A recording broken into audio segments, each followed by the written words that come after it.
കർണാടക കോൺഗ്രസിൽ വീണ്ടും പ്രതിസന്ധിയാണ്. മന്ത്രിസ്ഥാനം ആവശ്യപ്പെട്ട് 30 കോൺഗ്രസ് എംഎൽഎമാർ ദില്ലിയിലെത്തി. മന്ത്രിസഭാ പുനഃസംഘടന വേണമെന്നതാണ് ആവശ്യം. രാഹുൽ ഗാന്ധി, മല്ലികാർജ്ജുൻ ഖർഗെ, KC വേണുഗോപാൽ തുടങ്ങിയ നേതാക്കളെ കാണാനാണ് ശ്രമം. 2 വർഷം കഴിഞ്ഞ് മന്ത്രിസഭാ പുനഃസംഘടന സിദ്ധരാമയ്യ ഉറപ്പ് നൽകിയിരുന്നു. മുഖ്യമന്ത്രി ഉറപ്പ് പാലിക്കണം എന്നാണ് എംഎൽഎമാരുടെ ആവശ്യം.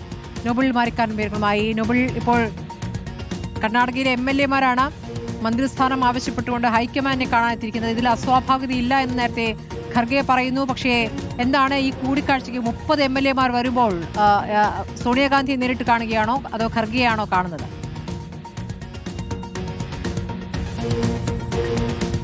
സ്മൃതി, ഒരു ഇടവേളയ്ക്ക് ശേഷം കർണാടക കോൺഗ്രസിൽ വീണ്ടും ഒരു പ്രതിസന്ധി ഉണ്ടായിരിക്കുന്നു എന്നാണ് യാഥാർത്ഥ്യം. കാരണം 30 MLA-മാരാണ് ഫ്ലൈറ്റ് പിടിച്ച് ദില്ലിയിലേക്ക് വന്നിരിക്കുന്നത്. അവരുടെ ആവശ്യം തങ്ങളെ മുഖ്യമന്ത്രിമാർ ആക്കണം എന്നുള്ളതാണ്. അതിലേറ്റവും മുതിർന്ന MLA-മാർ അടക്കം ഉണ്ട് എന്നത് ഏറ്റവും പ്രധാനപ്പെട്ട കാര്യമാണ്. നേരത്തെ സർക്കാർ രൂപീകരിക്കുമ്പോൾ കൃത്യമായി തന്നെ 2.5 വർഷങ്ങൾക്ക് ശേഷം തങ്ങളെ മന്ത്രിസഭയിൽ എടുക്കാമെന്ന ഉറപ്പ് സിദ്ധരാമയ്യ നൽകിയിരുന്നു. പക്ഷേ ആ വാക്കിപ്പോൾ പാലിക്കുന്നില്ല എന്നാണ് ഈ MLA-മാരുടെ ആക്ഷേപം. അതുകൊണ്ട് തന്നെ നേരിട്ട് ഹൈക്കമാൻഡിനെ കാണാം. പ്രത്യേകിച്ച് മല്ലികാർജ്ജുൻ ഖർഗെ, രാഹുൽ ഗാന്ധി, KC വേണുഗോപാൽ, ഒപ്പം സംസ്ഥാനത്തിന് ചുമതലയുള്ള രൺദീപ് സിംഗ് സുർജേവാല അടക്കമുള്ള നേതാക്കളെ ദില്ലിയിൽ നേരിട്ട് കാണുക, തങ്ങളുടെ ആവശ്യം അംഗീകരിപ്പിക്കുക എന്നാണ് ഇപ്പോൾ ഈ സമ്മർദ്ദ നീക്കം എന്നാണ് അറിയാൻ കഴിയുന്നത്.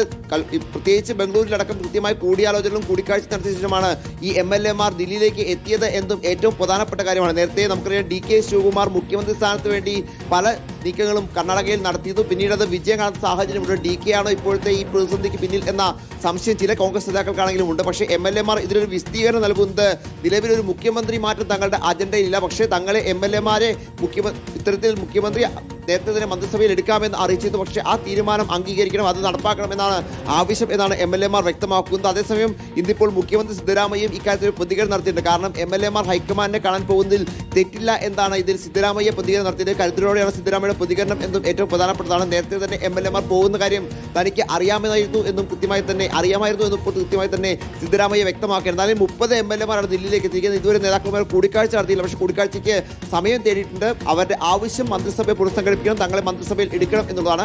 എത്രത്തോളം ഇതിനോട് അനുകൂല നിലപാട് ഹൈക്കമാൻഡ് സ്വീകരിക്കും എന്നതും ഏറ്റവും പ്രധാനപ്പെട്ട കാര്യമാണ്. സ്മൃതി, ശരി, നോബിൾ മാരിക്കാരനാണ് വിവരങ്ങൾ നൽകിയത്.